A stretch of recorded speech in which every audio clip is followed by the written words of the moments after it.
Engineer محمد علی مرزا, اسی طریقے سے ساحل ادیم, اسی طریقے سے جاوید غامدی. تو ان کے تو پورے جو ہے وہ لیکچرز ہیں, سیشنز ہیں کوسچن آنسرز کے. 1400 سالوں سے تمام امت. صاحب آپ اس موقع پر یہ تو نہیں کہنا چاہ رہے کہ دین کو سیکھنے کے لیے مدارس ہی کا رخ کرنا؟ کریٹیسائز رہتے ہیں مدارس, اکثر کہا جاتا ہے کہ یہاں پر دہشت گردی, تخریب کاری. السلام علیکم ناظرین, آپ دیکھ رہے ہیں محاذ ٹی وی. مجھے کہتے ہیں محمد یوسف. ناظرین, آپ جانتے ہیں محاذ ٹی وی سوسائٹی میں اویئرنیس کو عام کرنے کے لیے مختلف مراحل میں مختلف پروگرامز لے کر آتا ہے. وہ الجھنیں جو آپ کے ذہن کے اندر الجھی ہوئی ہوتی ہیں, ان کو سلجھانے کے لیے ہم مختلف پروگرامز کرتے ہیں, جس کے ذریعے آپ کو ایک اویئرنیس ملتی ہے. آج کا بھی ہمارا پروگرام جو ہے وہ کچھ اسی عنوان پر ہوگا. عوام کے اندر یہ جو سوالات ہیں وہ بہت زیادہ اٹھتے رہتے ہیں ہمارے دماغوں کے اندر کہ جی دین اسلام کو سیکھنے کے لیے, علم کے حصول کے لیے ہمیں کن جگہوں کا انتخاب کرنا چاہیے. آج کل چونکہ جدید دور ہے اور سوشل میڈیا جو ہے وہ بہت ہی زیادہ عام ہے, اور ہر بچے بوڑھے جوان کے ہاتھ میں یہ موبائل سیٹ ہے, جس کے ذریعے ہم مختصر سے وقت کے اندر بہت ساری نالج کو حاصل کر لیتے ہیں. آج کے پروگرام میں جو مہمان ہمارے ساتھ موجود ہیں, معروف عالم دین, مذہبی اسکالر مفتی زین الحق نقشبندی صاحب ہمارے ساتھ موجود ہیں. السلام علیکم مفتی صاحب. وعلیکم السلام ورحمۃ اللہ وبرکاتہ. مفتی صاحب, آپ کا بہت شکریہ, آپ نے اپنے قیمتی وقت میں سے ہمیں وقت دیا. ہم اپنے پروگرام کا باقاعدہ آغاز کرتے ہیں. مفتی صاحب, سوال ہمارے پاس یہ ہے کہ دین اسلام کو سیکھنے کے لیے آسان راستہ ہمارے پاس کون سا ہے؟ حدیث شریف کی روشنی میں اگر ہم بات کریں تو ہر مسلمان مرد اور عورت پر دین کے علوم سیکھنا فرض ہے, لیکن جب ہم پریکٹیکلی طور پہ معاشرے میں دیکھتے ہیں تو جب تک ایک ٹائٹل اگر نام کے ساتھ نہ لگا ہوا ہو تو لوگ کہتے ہیں کہ جی اس سے جو ہے وہ علم کی بات کی کوئی توقع نہ کی جائے, اس کی بات میں کوئی وزن نہیں ہوگا. یعنی آپ سمجھ گئے ہوں گے میں علماء کرام کی بات کر رہا ہوں کہ یہ ایسا خاص پروسیجر کیا ہے کہ اسے جو ہے وہ سیکھنا پڑتا ہے اور اس کے بعد ہی ہم اسے سمجھ سکتے ہیں؟ نحمدہ و نصلی علی رسولہ الکریم, اما بعد فاعوذ باللہ من الشیطان الرجیم, بسم اللہ الرحمن الرحیم. یوسف بھائی, آپ نے آج بہت ہی ایک اہم موضوع پر عوام کے توجہ دلائی اور عوام کے مسائل آپ نے اس اپنے پروگرام میں موضوع بحث لایا. آپ نے جو سوال کیا کہ دینی علم حاصل کرنا, جیسے کہ آپ نے ایک حدیث کو کوٹ کیا ہے, طلب العلم فریضۃ علی کل مسلم, کہ ہر مسلمان پر دین حاصل کرنا فرض ہے. تو انسان دین حاصل کہاں سے کرے اور اس کے ذرائع کیا ہے؟ بالکل. تو یوسف بھائی, سب سے پہلے آپ ایک بات سمجھ لیں کہ دین حاصل کرنا رسول اللہ صلی اللہ علیہ وسلم نے جو ترغیب دی ہے اور جو طریقہ کار بتایا ہے, اسی طریقے کے مطابق ہی دین ہمیں حاصل کرنا ہوگا. آپ صلی اللہ علیہ وسلم نے بذریعہ جبریل امین اللہ تعالیٰ سے براہ راست دین کو سیکھا اور احکامات الہی کو لیا. لینے کے بعد پھر آپ صلی اللہ علیہ وسلم نے باقاعدہ اصحاب صفہ کے, یعنی صفہ کا ایک مدرسہ تھا, ایک چبوترا تھا جسے مدرسہ بھی آپ کہہ سکتے ہیں, اور اسلام کا پہلا مدرسہ آپ اسے کہہ سکتے ہیں. وہاں پر باقاعدہ اصحاب رسول کو درس دیتے تھے, ان کو تعلیم دیتے تھے, ان کو سکھاتے تھے. تو یہ جو مدارس کا جو سلسلہ ہے یہ وہیں سے چلتا ہوا آیا. اس کے بعد رسول اللہ صلی اللہ علیہ وسلم کے بعد صحابہ کرام نے اپنے شاگردوں کو یعنی تابعین کو باقاعدہ درس یعنی دینی تعلیم کو سکھایا ہے, چاہے وہ قرآن مجید ہو, قرآن مجید کی تلاوت ہو, یا قرآن مجید کی تفاسیر ہو, یا ترجمہ ہو, اسی طرح احادیث ہو, اس کے ترجمہ تفاسیر. یہ ساری چیزیں جو بنیادی علوم ہے دین کے, وہ ساری چیزیں باقاعدہ ان کو درس و تدریس کے مرحلے سے گزار کے لوگوں کو سکھایا. اس کو سیکھنا سکھانے کا عمل کہتے ہیں. تو اس طریقے سے لوگوں کو دین سیکھنا چاہیے کہ باقاعدہ ایک ادارے میں آپ ایڈمیشن لیں, ایڈمیشن لینے کے بعد آپ وہاں پر اس علوم میں مہارت حاصل کریں. جب تک آپ کسی علم میں مہارت حاصل نہیں کرتے تو تب تک آپ اس علم کے متعلق لب کشائی بھی نہیں کر سکتے. مثال کے طور پر اگر کسی شخص کو ریاضی کی بنیادی معلومات ہی نہیں ہے ریاضی کے بنیادی معلومات ہی نہیں ہے تو وہ شخص ریاضی کے مسائل کو کیسے حل کر سکتا ہے، ریاضی کے جوابات کو کیسے حل کر سکتا ہے؟ تو اس کے لیے لازم ہے کہ وہ ریاضی کی بنیادی علوم کو پہلے سیکھے، اس کے بعد جا کے پھر وہ لوگوں کو سمجھا سکتا ہے۔ اسی طرح سائنس کا علم ہے تو اس کے لیے بھی ضروری ہے کہ پہلے اسے سیکھے، اس کے بعد جا کے پھر لوگوں کو سکھائے۔ اسی طرح دین کا بھی یہی معاملہ ہے کہ رسول اللہ صلی اللہ علیہ وسلم کو تو باقاعدہ رسول اللہ صلی اللہ علیہ وسلم کہتے ہیں کہ مجھے معلم بنا کر بھیجا گیا ہے، مجھے معلم بنا کر بھیجا گیا ہے، اور معلم کا مطلب یہ ہے درس دینے والا، مدرس بنا کر بھیجا گیا ہے۔ تو جب مدرس بنا کر بھیجا گیا ہے تو اس حدیث سے ہی پتہ چلتا ہے کہ لوگوں کو دین سیکھنا چاہیے۔ مفتی صاحب آپ کی بات کو میں یہیں سے آگے بڑھاتا ہوں، چونکہ سوشل میڈیا کا دور ہے، ہر بچے، نوجوان، خواتین، مرد، سب کے ہاتھ میں موبائل فون ہے۔ سوشل میڈیا پر بہت سارے موٹیویشنل اسپیکرز، اسی طریقے سے جو ہے وہ اسکالرز، ان کی باتوں کے اندر ہمیں یہ بات چھپی ہوئی نہیں، واضح طور پہ مل جاتی ہے کہ جی آپ خود سے جو ہے وہ دین کو سیکھیں، اسے سمجھیں۔ میں نام کوٹ کر دیتا ہوں، انجینئر محمد علی مرزا، اسی طریقے سے ساحل ادیم، اسی طریقے سے جاوید غامدی، تو ان کے تو پورے جو ہے وہ لیکچرز ہیں، سیشنز ہیں کوسچن آنسرز کے، اور پورے 2 گھنٹے کے ان کے پروگرامز ہیں جن کے اندر مختلف ایشوز کے اوپر مذہبی یہ لوگ جو ہے وہ گفتگو کرتے ہیں اور لوگوں کو یہ چیز سکھا رہے ہوتے ہیں۔ تو کیا یہ پلیٹ فارم ایک عام مسلمان کے لیے درست ہے؟ کیا وہ ان کی باتوں سے دین کو سیکھے، قرآن کو، حدیث کو اور فقہ کو؟ آپ کیا کہتے ہیں؟ یوسف بھائی، آپ نے جن لوگوں کا نام لیا ہے سوشل میڈیا کے ذریعے سے وہ لوگوں کو دین سکھاتے ہیں، تو سب سے پہلے تو میں آپ کو بتا دوں یہ دین سکھاتے نہیں ہیں بلکہ دین سے متنفر کرتے ہیں۔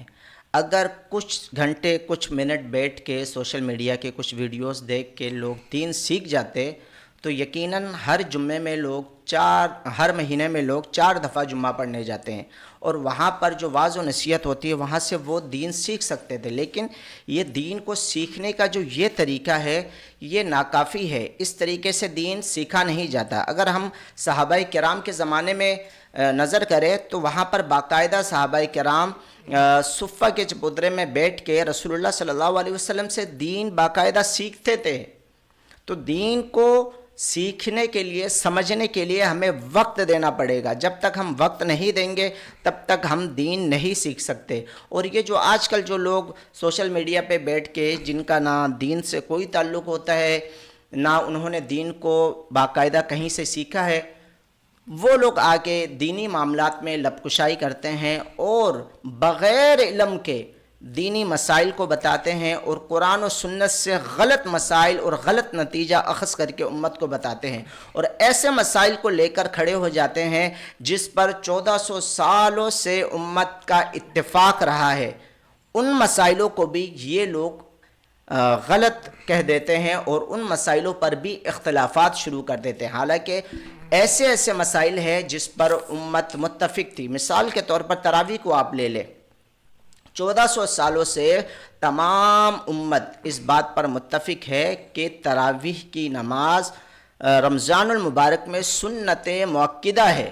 اب اس کو بھی انہوں نے ایک متنازع مسئلہ بنا دیا، حالانکہ یہ متنازع مسئلہ نہیں تھا، یہ ایک متفقہ مسئلہ تھا۔ امت کے درمیان یہ چیز 1400 سال سے چلتی ہوئی آ رہی تھی، لیکن ان اسکالروں نے کیا کیا، نام نہاد اسکالروں نے، انہوں نے ایسی چیزوں کو بھی متنازع بنا دیا جو کہ متنازع تھا ہی نہیں۔ تو یہ ذریعہ نہیں ہے سوشل میڈیا کے ذریعے سے آپ دین کو سیکھیں۔ جو سوشل میڈیا کے ذریعے سے دین سکھاتے ہیں وہ لوگ خود دین سے ناواقف ہوتے ہیں، جو خود دین سے ناواقف ہے وہ آپ کو کیسے واقف کروا سکتے ہیں؟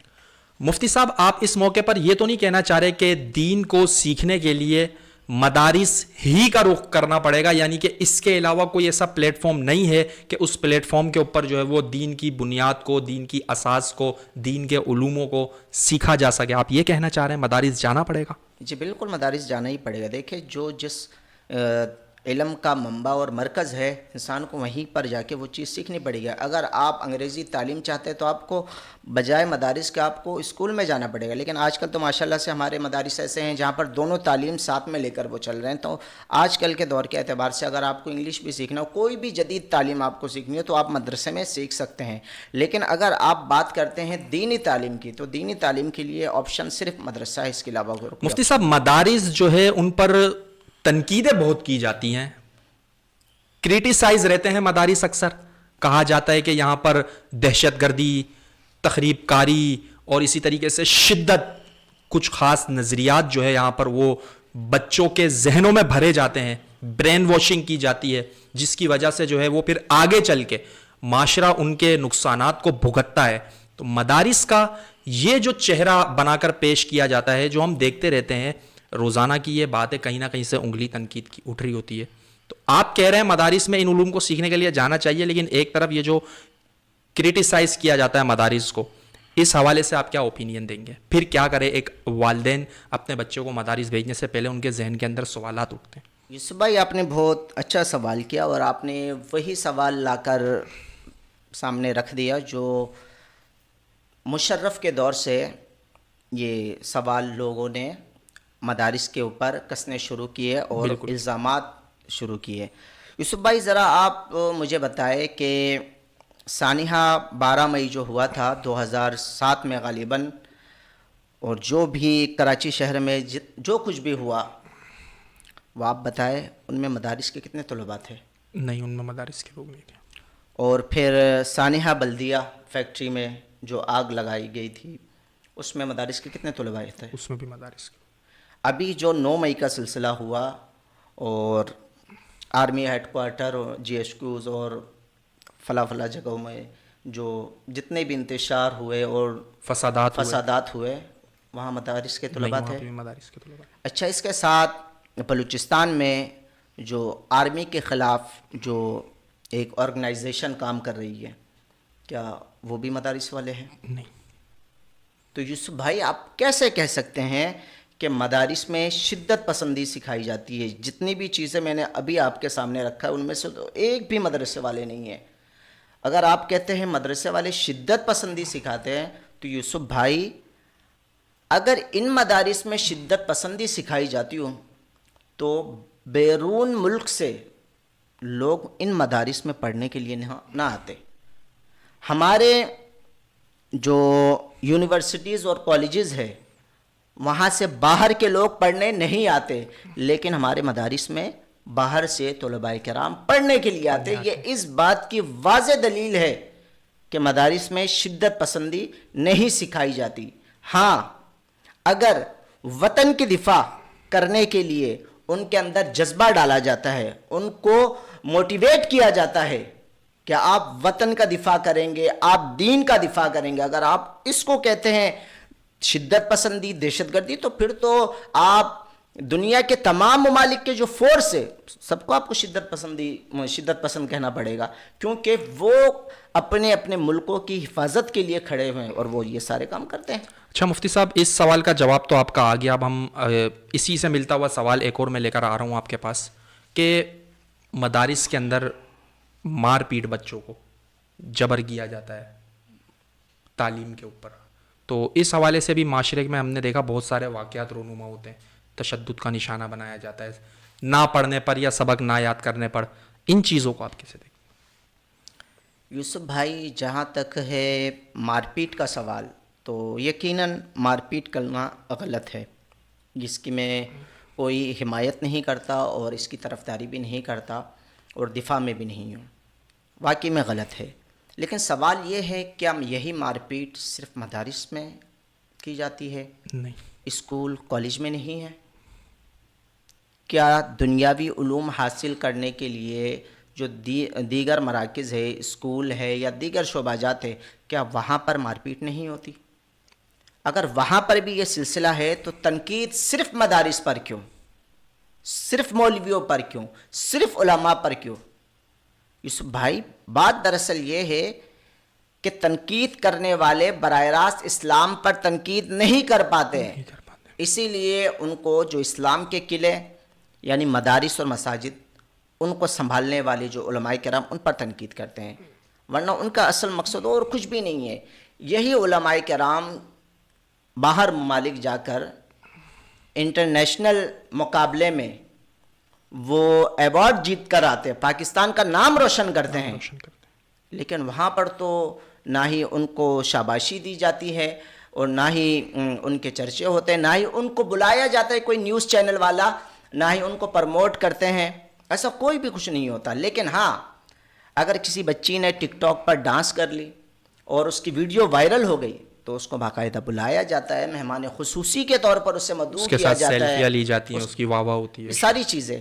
تو آپ دیکھیں کہ ہمارا جو ملک ہے وہ بنا ہے اسلام کے نام پر، لیکن یہاں کے رہنے والے اسلام کو پسند نہیں کرتے. یہ ایک تلخ حقیقت ہے. اسی لیے یہ سارے لوگ صرف اسلام کے قلعہ کو اسی لیے تنقید کا نشانہ بناتے ہیں اور علماء کرام کو اسی لیے وہ تنقید. مفتی صاحب، یقیناً آپ کے جوابات سے ہماری آڈینس، سننے والوں میں، نوجوانوں میں اسپیشل بہت زیادہ اس کا فائدہ ہوا ہوگا. آخری سوال کر کے پروگرام کو ہم اختتام کی طرف لے جاتے ہیں. مفتی صاحب، میں نے جس طریقے سے آپ سے ان اسکالرز کی، ان موٹیویشنل اسپیکرز کی بات کی، ساحل ادیم ہو گئے، انجینئر محمد علی مرزا ہو گئے، جاوید گامدی ہو گئے، اسی طریقے سے اور بھی بہت سارے لوگ ہیں، تو ان کی ڈکٹیشنز پر جو نوجوان ان کی ویڈیوز کو دیکھ کے دین سیکھ رہے ہیں، سمجھ رہے ہیں، اور پھر ہم نے دیکھا ویڈیوز کے اوپر جو ہے وہ کومنٹس بھی ہوتے ہیں اور بحث و تکرار، مباحثہ، یہ چیزیں بہت بڑھ چکی ہیں، پھیل چکی ہیں.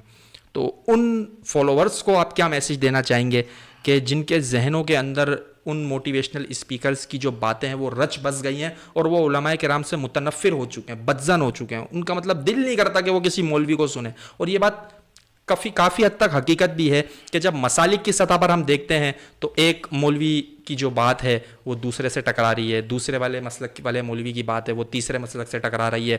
آپس کے اندر ایک ایسا ماحول بنا ہوا ہے، کوئی نیا مسلمان کلمہ پڑھے تو کہتے ہیں بھائی اب تم کیا بنو گے، دیوبندی بنو گے، بریلوی بنو گے، اہل حدیث بنو گے، یا انجینئر کو فالو کرو گے، یا پلمبر کو فالو کرو گے. بہت سارے مسائل ہیں. آپ کیا کہنا چاہیں گے؟ یوسف بھائی، اس بات کے جواب دینے سے پہلے میں آپ سے ایک سوال کروں گا.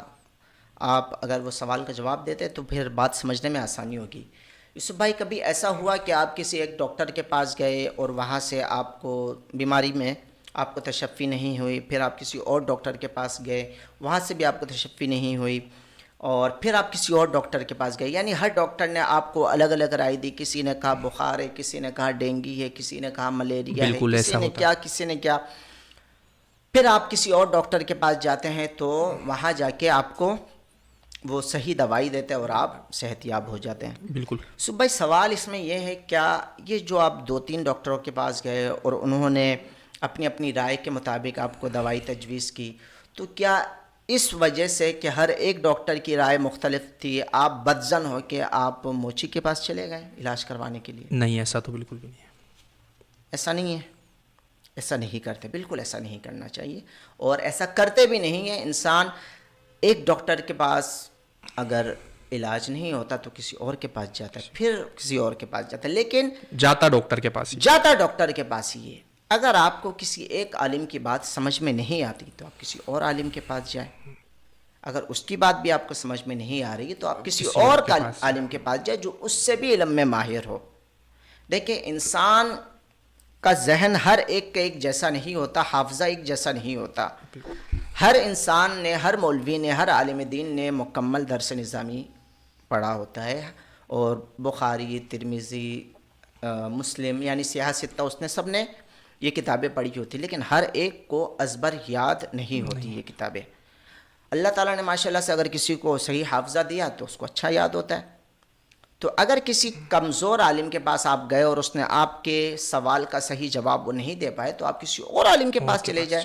لیکن افسوس کے ساتھ کہنا پڑتا ہے کہ ہمارے ہاں کہتے ہیں کہ ایک عالم نے اگر اسے تسلی بخش جواب نہیں دیا، یا ایک عالم نے کسی اور عالم کی رائے سے اختلاف کیا، تو کہہ دیتے کہ یہ سارے مولوی ایک دوسرے کے خلاف ہے، ان کا تو دین ہی نہیں ہے، مذہب ہی صحیح نہیں ہے، یہ ایک دوسرے کے پیچھے ایک دوسرے کے ٹانگیں کھینچنے کے چکر میں ہوتے ہیں. اور پھر کیا کرتے ہیں؟ پھر کسی جاہل سے جا کے فتویٰ لینا شروع کر دیتے. کسی جاہل کے پاس، جاہل سے مراد کسی انجینئر جاہل کے پاس، اور کسی غامدی جاہل کے پاس، اور ایک جاہل اور کون ہے جو آج کل اسکالر بنا ہوا ہے، ساحل ادیم، جو ادیم. ایسے جاہلوں کے بعد جاتے ہیں دین سیکھنے کے لیے. تو بھائی، جب آپ اپنا میڈیکل علاج کرواتے وقت ڈاکٹروں سے بدظن ہو کے آپ کسی وکیل کے پاس نہیں جاتے، کسی موچی کے پاس نہیں جاتے، کسی انجینئر کے پاس نہیں جاتے ہیں، تو علماء سے تسلی بخش جواب نہ ملنے پر آپ کیوں ان جاہلوں کے پاس جاتے جو کہ آپ کو شیطان کی طرف بلا رہے ہیں، جو کہ آپ کو گمراہ کر رہے ہیں، آپ کو راہ راست پر نہیں لا رہے، آپ کو صحیح دین نہیں سکھا رہے۔ آپ مجھے ایک بات بتائیں، آپ لوگ کہ جن لوگوں نے باقاعدہ ایک علم کو 10 سال 8 سال 9 سال 12 سال تک ایک علم کو حاصل کیا اور اس میں مہارت حاصل کی، اس کی بات صحیح ہوگی یا پھر اس انجینئر کی بات صحیح ہوگی جس کا یہ فیلڈ ہی نہیں ہے؟ تو میں تو صرف یہی کہہ سکتا ہوں کہ آپ لوگ ایسے لوگوں کے پاس جائے، ایسے لوگوں سے دین سیکھے جو اس فیلڈ میں ماہر ہو، جو دینی علوم میں مہارت رکھتا ہو، نہ کہ کسی جاہل انجینئر سے جو دین سے ناواقف ہو، جاہل ہو، ان کے پاس نہ جائے۔ بہت بہت شکریہ ناظرین، آپ نے دیکھا مفتی زین الحق نقشبندی صاحب نے بہت مختصر وقت میں بہت اچھے انداز میں چیزوں کو کھول کھول کر ہمارے سامنے رکھا کہ جی آپ دینی علوم جو ہیں وہ کس انداز میں سیکھ سکتے ہیں اور آپ نے جو ہے وہ کن جگہوں کا انتخاب کرنا ہوگا ان علوم کو سیکھنے کے لیے۔ امید کرتے ہیں آج کا یہ محاذ جس کے اندر بہت ساری معلومات آپ کو ملی اور بہت سارے پیغامات بھی آپ کو ملے اس کے ساتھ ساتھ کہ آپ نے آگے کی زندگی میں کس طریقے سے جو ہے وہ دین کو سیکھنا ہے، سمجھنا ہے، پھر اس پر عمل کرنا ہے۔ اگر یہ ویڈیو آپ کو پسند آئی ہو، یہ پروگرام آپ کو پسند آیا ہو تو اسے اپنے فرینڈ سرکل میں شیئر کرنا نہ بھولیے گا۔ آپ کا میزبان محمد یوسف اجازت چاہتا ہے، والسلام۔